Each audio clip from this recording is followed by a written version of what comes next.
किया है और अपना समर्थन इस चुनाव में मोदी जी के नेतृत्व पर, हमारे प्रदेश नेतृत्व पर और भारतीय जनता पार्टी के लिए जताया है। इसलिए मैं हैदराबाद की जनता का हृदय से धन्यवाद करना चाहता हूं। पूरे रोड पर जहां पर भी गए, एक इंच भी जगह खाली नहीं दिखाई पड़ती थी और मुझे भरोसा है रोड शो को देखकर कि इस बार भारतीय जनता पार्टी सीट बढ़ाने के लिए, संगठन बढ़ाने के लिए नहीं लड़ रही है। इस बार चुनाव के बाद हैदराबाद में मेयर भारतीय जनता पार्टी का होगा, ये हैदराबाद की जनता ने स्पष्ट कर दिया है। मित्रों, हैदराबाद के अंदर विश्व भर के आईटी हब बनने की सभी संभावनाएं पड़ी हुई हैं, मगर आईटी हब तब बनता है जब इसके अनुरूप इंफ्रास्ट्रक्चर यहां पर बने। और इंफ्रास्ट्रक्चर, शहर का इंफ्रास्ट्रक्चर, अर्बन इंफ्रास्ट्रक्चर बनाने का जिम्मा म्युनिसिपल कॉरपोरेशन का होता है। हालांकि केंद्र सरकार और राज्य सरकार की अनेक प्रकार की ग्रांटें मिलती हैं, मगर इसका इंप्लीमेंटेशन ये शहर के शासन के हाथ में, म्युनिसिपल कॉरपोरेशन के हाथ में होता है। और मुझे कहने में कोई संकोच नहीं है कि जिस प्रकार का कॉरपोरेशन यहां टीआरएस और मजलिस के नेतृत्व में चला है, वो हैदराबाद को आईटी हब बनने के लिए, विश्व का आईटी हब बनने के सबसे बड़ा रोड़ा है। अभी ही बारिश में पानी भर गया, लगभग 7 लाख लोगों के घर में परेशान हो गए, पानी भर गया। 6 साल से स्टॉर्म वाटर की एक भी लाइन, इसका सिल्टिंग नहीं हटाया गया, नालों का सिल्टिंग नहीं हटाया गया। पानी नहीं भरेगा तो क्या होगा? मजलिस साथीदार है, मजलिस के इशारों पर अवैध कंस्ट्रक्शन चलते हैं, एपीसमेंट होता है। इसके कारण पानी की निकासी के मार्ग के अंदर अवैध कंस्ट्रक्शन जो हुए हैं, उसने भी पानी भरने में, जमाव होने में बहुत बड़ी भूमिका निभाई है। मैं हैदराबाद की जनता को विश्वास दिलाना चाहता हूं कि एक बार आप भारतीय जनता पार्टी को यहां मौका दीजिए। हम सारे इलीगल कंस्ट्रक्शन जो पानी की निकास के मार्ग में है, उसको हटाकर कभी भी हैदराबाद के अंदर पानी भरे ऐसी स्थिति नहीं रहने देंगे। मैं आज ये प्रेस वार्ता में ये भी पूछना चाहता हूं कि जब पानी भर गया तब श्रीमान केसीआर कहां थे? उनके निवास के सामने की कॉलोनियों में भी पानी भरा। हम भी मीडिया को ध्यान से देखते हैं, कहीं पर भी मुख्यमंत्री ने ना कोई दौरा किया, ना कॉरपोरेशन की बैठक की, ना विधायकों के साथ घूमते दिखे, ना स्थानीय सांसदों के साथ घूमते दिखे। जब हैदराबाद की जनता इतनी बड़ी मुसीबत में थी, तब मुख्यमंत्री कहां थे? ओवैसी कहां थे? हैदराबाद की जनता के मन में ये बहुत बड़ा सवाल है, जिसका जवाब उनको देना पड़ेगा। मित्रों, हम वादा करते हैं कि गुड गवर्नेंस को हम हैदराबाद के अंदर जमीन पर उतारेंगे और हैदराबाद को विश्व का आईटी हब बनाने की दिशा में सभी अनुरूप कदम उठाए जाएंगे। और ये भारतीय जनता पार्टी का वादा है। मोदी जी जो कहते हैं वो करते हैं, हम जो कहते हैं वो होता है। चाहे 2014 का हमारा घोषणा पत्र हो या 2019 का घोषणा पत्र हो, हमने सारे वादों पर अमल किया है। मैं हैदराबाद की जनता को 5 साल पहले एक घोषणा पत्र टीआरएस ने भी दिया था, जिसको प्रचिन्ह आशीर्वाद मजलिस के भी थे। मैं कुछ सवाल यहां पर छोड़कर जाना चाहता हूं। कल वोटिंग है, मेरी आशा है शाम को केसीआर जी इसके जवाब दे। एक तो आपने 100 दिन की योजना का वादा किया था, इसका हिसाब किताब हैदराबाद की जनता मांगती है। क्या हुआ? 100 दिन छोड़िए साहब, 5 साल पूरे हो गए। उसमें से कुछ भी करा हो तो हैदराबाद की जनता के सामने रखिए। एक सिटीजन चार्टर आप देने वाले थे, उसका क्या हुआ? सिटीजन चार्टर छोड़िए, इसका पहला पृष्ठ भी तैयार नहीं हुआ है अभी। और रोजमर्रा के काम के लिए, गटर की सफाई के लिए, रोड की सफाई के लिए, रोड की स्ट्रीट लाइट के लिए हैदराबाद की जनता धक्के खा रही है। 32,000 से ज्यादा नल कलेक्शन गरीब बस्तियों में देने थे। हमने हिसाब किताब लगाया, हमारे कार्यकर्ताओं ने 20% से ज्यादा आप नहीं दे पाए हो। कब दोगे? वादा तो 5 साल का था। गरीबों के लिए 1 लाख घर बनाने थे, 1100 से ज्यादा नहीं बना पाए, जबकि मोदी जी ने 1,35,000 गरीबों के घर के लिए तेलंगाना को पैसा मुहैया करा है, मगर आप इंप्लीमेंट नहीं कर पाते हो। आपके फार्म हाउस से बाहर निकलकर सचिवालय में आओगे तभी तो शायद कभी इंप्लीमेंटेशन होगा। भूसी नदी के साथ साथ 42 किलोमीटर का 6 लेन रोड बनाना था।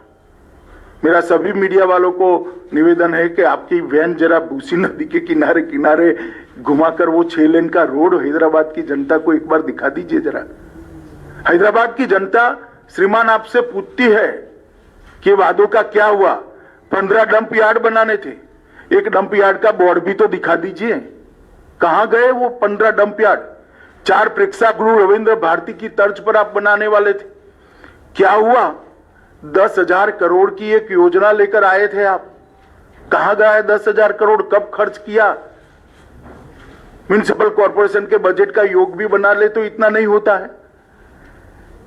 एक हुसैन सागर को स्वच्छ तालाब बनाने का, एक स्वच्छ स्पॉट बनाने का, टूरिस्ट स्पॉट बनाने का वादा किया था। मैं अभी अभी हुसैन सागर के पास से आया हूं, आप हर रोज जाते हैं, मैं इसके बारे में कोई और टिप्पणी नहीं करना चाहता। गांधी और उस्मानिया हॉस्पिटल की तर्ज पर 4 नए अस्पताल बनाने थे, हमें तो दिखाई नहीं दिए। मोदी जी ने एम्स में मेडिकल कॉलेज दिया, मजदूरों की जो अस्पताल है इसमें भी मेडिकल कॉलेज दिया और अस्पतालों को कंप्लीट करने का काम मोदी जी ने किया। रे साहब वो तो छोड़िए, आपने कुछ नहीं किया। मोदी जी ने एक आयुष्मान भारत योजना लाए हैं जिसमें हैदराबाद के अर्बन गरीब के लिए 5 लाख रुपए की पूरी हेल्थ का खर्चा भारत सरकार उठाने वाली है। आपने पॉलिटिकल रीजन से मोदी जी हैदराबाद में लोकप्रिय हो जाए इसलिए उसका भी इंप्लीमेंटेशन नहीं किया और हैदराबाद के गरीब को आपने 5 लाख रुपए के स्वास्थ्य योजना से महरूम रखा है। आज हैदराबाद में कोई भी गरीब बीमार पड़ता है तो उसको 5 लाख रुपए की दवाई नहीं मिलती, ऑपरेशन नहीं करा पाता, अपने बूढ़े माँ बाप का, अपने छोटे बच्चे का इलाज नहीं करा पाता। क्या बिगाड़ा है इन लोगों ने?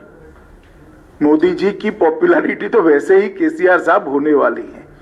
भारतीय जनता पार्टी की सरकार ने हैदराबाद और तेलंगाना के लिए काफी कुछ किया है। हैदराबाद मेट्रो प्रकल्प 16,000 करोड़ की लागत से जिसको 30 किलोमीटर लंबा बनाया, इसका उद्घाटन प्रधानमंत्री जी ने भी किया, प्रधानमंत्री जी ने ही किया। प्रतिष्ठित शैक्षणिक संस्थानों की स्वीकृति की, 4 बनाए हैं। Biodiversity research centre Hyderabad, centre for innovation for defence excellence Hyderabad, ऐसे 4 बनाए हैं। 40,800 करोड़ की इंफ्रा योजनाओं की घोषणा हम पहले ही कर चुके हैं, जिसमें हैदराबाद बेंगलुरु राजमार्ग, हैदराबाद विजयवाड़ा राजमार्ग, शहरी क्षेत्र के विकास के लिए अमृत मिशन लाया। ग्रेटर हैदराबाद नगर निगम में 3.30 करोड़ मूल्य के 2 पार्क विकसित किए गए। GHMC की लिए क्रेडिट रेटिंग की पूरी करने के लिए हमने इनिशिएटिव लिया। सबसे बड़ी बात हैदराबाद शहर के गरीबों के लिए है। अभी अभी कोरोना काल के बाद Modi ji PM street vendor योजना लेकर आए।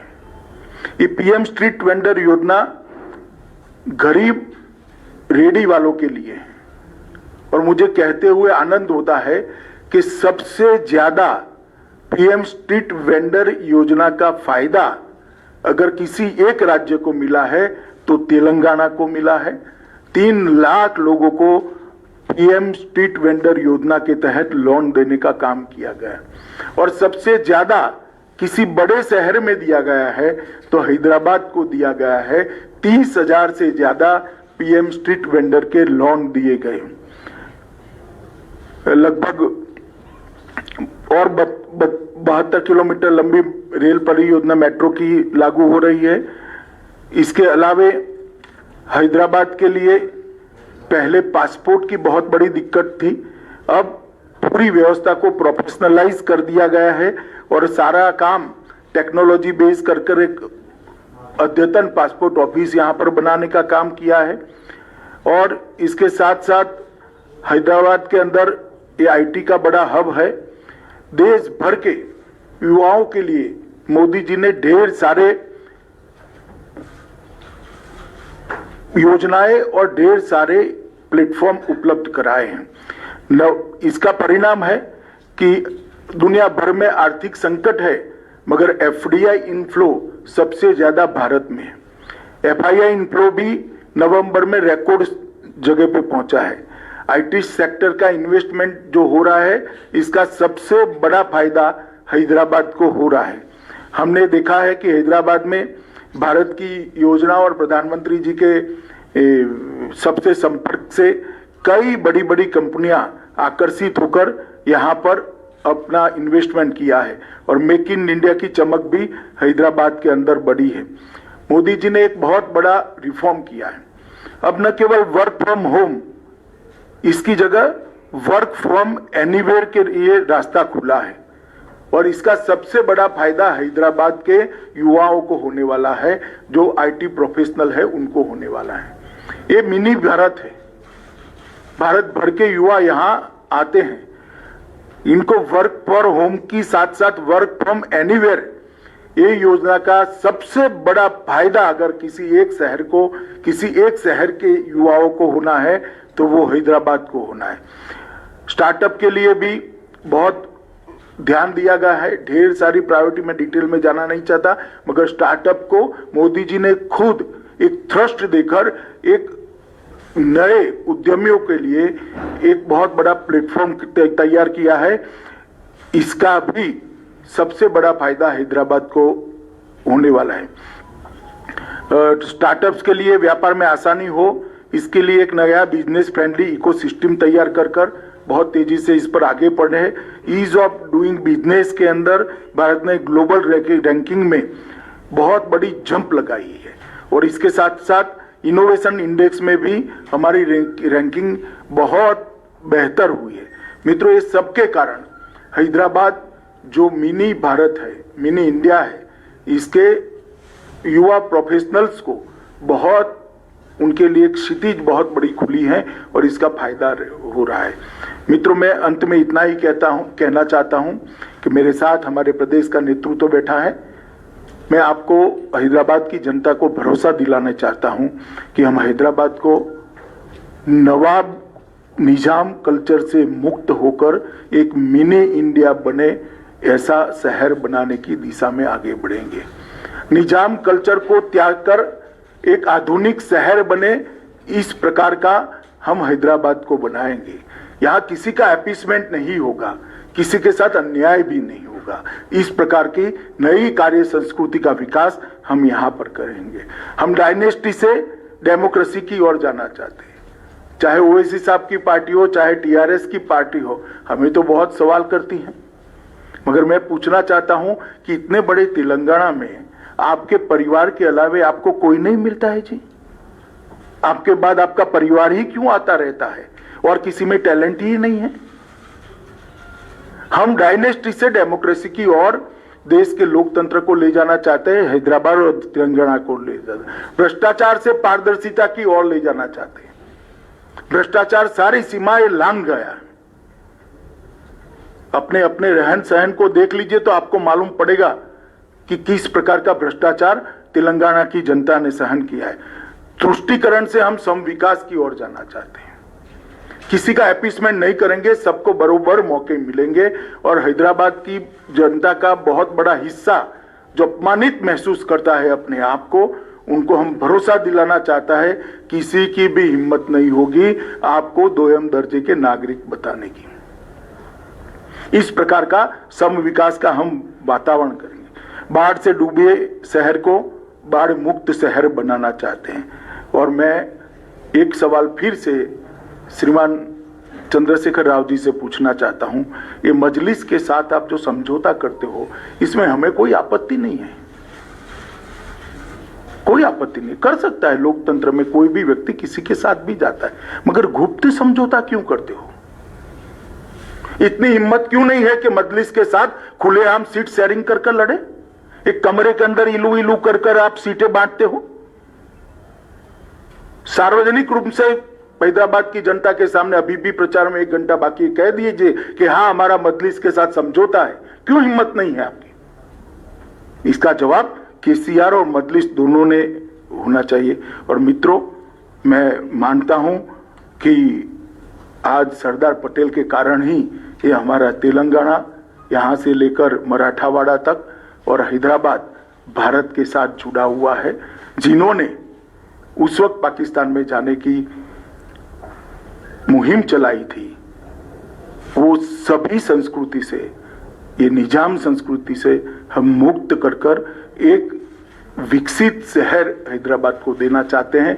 इसलिए मेरी हैदराबाद की जनता से करबद्ध निवेदन है कि एक मौका भारतीय जनता पार्टी को दीजिए।